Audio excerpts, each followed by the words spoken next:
जय हिंद। स्वागत है आपका इंडियन न्यूज एनालिसिस के एक नए एपिसोड में। और आज के अपने इस वीडियो में हम बात करने वाले हैं दुबई के एयर शो के बारे में। हम जानेंगे कि भारतीय वायुसेना ने अपने लाइट कॉम्बैट एयरक्राफ्ट तेजस को वहां पर क्यों भेजा, इसके क्या मायने हैं और भारत की और कौन कौन सी टीम है जो वहां पर पार्टिसिपेट कर रही हैं। डिफेंस एक्सपर्ट्स का इसको लेकर के क्या मानना है, हम ये भी जानेंगे। तो चलिए शुरू करते हैं आज का अपना ये वीडियो। दोस्तों, इस वर्ष के अगर सबसे ज्यादा इंतजार किए गए एयर शो की बात की जाए तो वहां पर ये जो दुबई का एयर शो है इसका नाम सबसे पहले आता है। और ये एयर शो खास इसलिए भी है क्योंकि भारत का लाइट कॉम्बैट एयरक्राफ्ट यहाँ पर एक प्रमुख आकर्षण का केंद्र भी रहेगा। इंडियन एयरफोर्स ने ऑफिशियली इस बात की जानकारी दी है कि भारत में स्वदेशी तौर पर निर्मित किया गया ये फाइटर जेट वहां पर अपने एरियल एक्ट्स को डेमोन्स्ट्रेट करेगा, अपनी कैपेबिलिटी दुनिया के सामने रखेगा। और एक्सपर्ट्स भी ये मानते हैं कि ऐसा करने पर तेजस का एक जो पॉजिटिव इम्पैक्ट है वो हमारे पोटेंशियल बायर्स पे भी पड़ सकता है। और ये जो एयर शो है ये 14 नवंबर से शुरू होगा और 18 नवंबर तक जारी रहेगा। इंडियन एयरफोर्स को हाल ही में यूएई की सरकार की तरफ से एक इनविटेशन आई थी जहां पर सारंग और जो हमारी दूसरी टीम है सूर्य किरण, उसके साथ पार्टिसिपेट करने की गुजारिश की गई थी।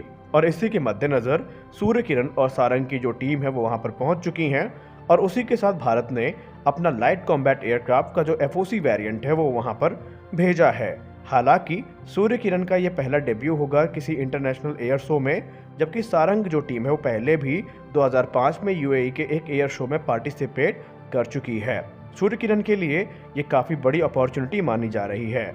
वहीं तेजस के लिए भी ये काफ़ी महत्वपूर्ण एयर शो है जहां पर तेजस अपने जो खास मनूवर्स हैं उनसे लोगों को लुभाने की पूरी कोशिश करेगा। इसको लेकर के इंडियन एयरफोर्स ने ये कहा है कि उनका जो वहां पर जत्था गया है उसमें सारंग टीम है जिसमें 10 BAE हॉक 132 एयरक्राफ्ट शामिल हैं, जबकि वहां पर जो सारंग की टीम गई है उसमें भारत के जो हेलीकॉप्टर्स हैं वो शामिल हैं। इनको सपोर्ट करने के लिए एक C-17 ग्लोब मास्टर थर्ड और एक C-130J सुपर हरकुलस विमान भी उनके साथ गया है। बात करें तेजस की तो ये तेजस का चौथा इंटरनेशनल यहाँ पे एयर शो अटेंड करने का अवसर होगा। इसके पहले तेजस ने श्रीलंका में पार्टिसिपेट किया था एक एयर शो में, फिर बहरीन के इंटरनेशनल एयर शो में तेजस ने पार्टिसिपेट किया था 2016 में, और मलेशिया का जो एयर शो था वहाँ पर भी तेजस ने 2019 में पार्टिसिपेट किया था। और चौथा अवसर है जब तेजस किसी विदेश की धरती पर जाकर के अपनी जो कैपेबिलिटी है वो दुनिया को दिखाएगा। तेजस को अपनी श्रेणी का सबसे उन्नत 4th जनरेशन फाइटर एयरक्राफ्ट माना जाता है जिसको भारत ने स्वदेशी तौर पर डेवलप किया है। इसको डेवलप करने का पूरा श्रेय एरोनॉटिकल डेवलपमेंट एजेंसी और DRDO को जाता है और इसमें भारत ने अपनी पूरी ताकत झोंक दी है ताकि दुनिया के सामने 4th जनरेशन का लाइट वेट का एक उन्नत फाइटर एयरक्राफ्ट एग्जाम्पल के तौर पर रखा जा सके। और अभी हाल ही में भारत ने तकरीबन $6.58 बिलियन की जो डील है साइन की है, जिसमें 73 की संख्या में तेजस के मार्क 1A वेरिएंट को भारतीय वायुसेना के लिए खरीदा गया है, जबकि 10 तेजस के जो ट्रेनर वेरिएंट है उनकी डील साइन की गई है भारतीय वायुसेना के द्वारा। और ये जो डील साइन की गई है ये यलंका एयरफोर्स बेस में एरो इंडिया के दौरान साइन की गई थी। इसके पूर्व में भारतीय वायुसेना ने 40 की संख्या में तेजस का जो मार्क 1 वेरिएंट है उसकी डील भी साइन की है। और मौजूदा समय में भारतीय वायुसेना की स्क्वाड्रन 45 जिसको हम फ्लाइंग डैगर्स के नाम से जानते हैं वो तेजस को बड़ी संख्या में ऑपरेट भी कर रही है।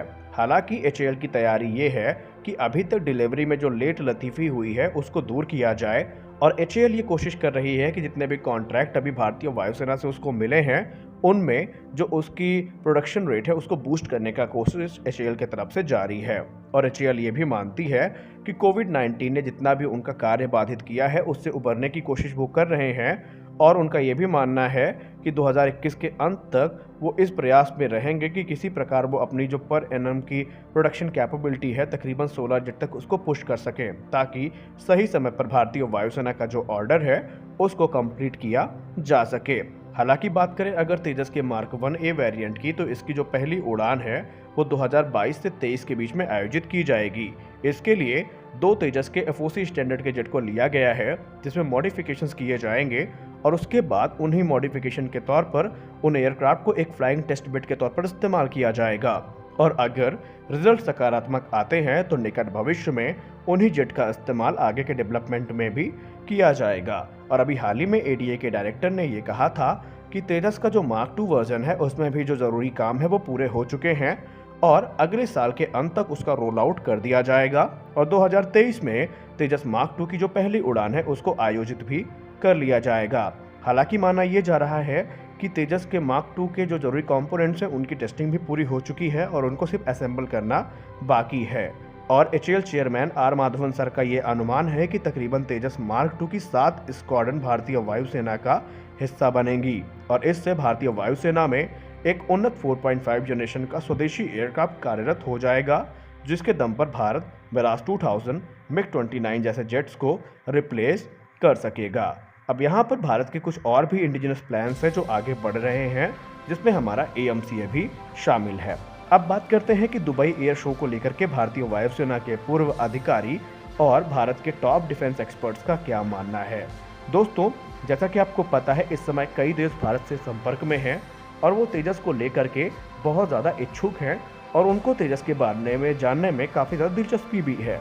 तो इस प्रकार के जो एयर शो है, जब तेजस अपनी कैपेबिलिटी को डेमोन्स्ट्रेट करेगा तो विदेशी जो कस्टमर है उनके पास एक मौका होगा तेजस को नज़दीकी से देखने का और उसको जानने का।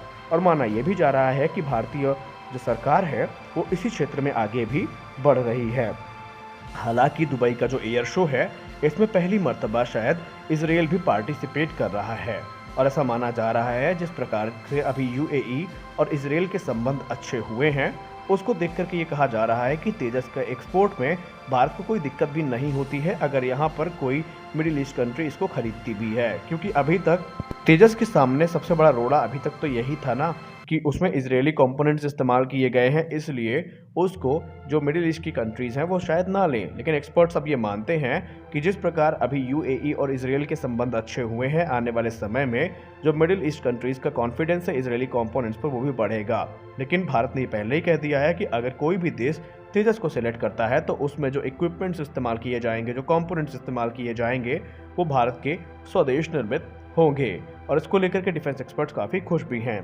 बात करें अगर पर्टिकुलरली दुबई के एयर शो की, तो यहाँ पर दुनिया भर के तमाम देश आ रहे हैं और माना जा रहा है कि तकरीबन 20 देशों के पवेलियन वहाँ पर बनाए गए हैं, जिसमें 160 से ज़्यादा एयरक्राफ्ट डिस्प्ले किए जाएंगे और तकरीबन 1200 से ज़्यादा जो एग्जीबिटर हैं वो वहाँ पर पार्टिसिपेट करेंगे।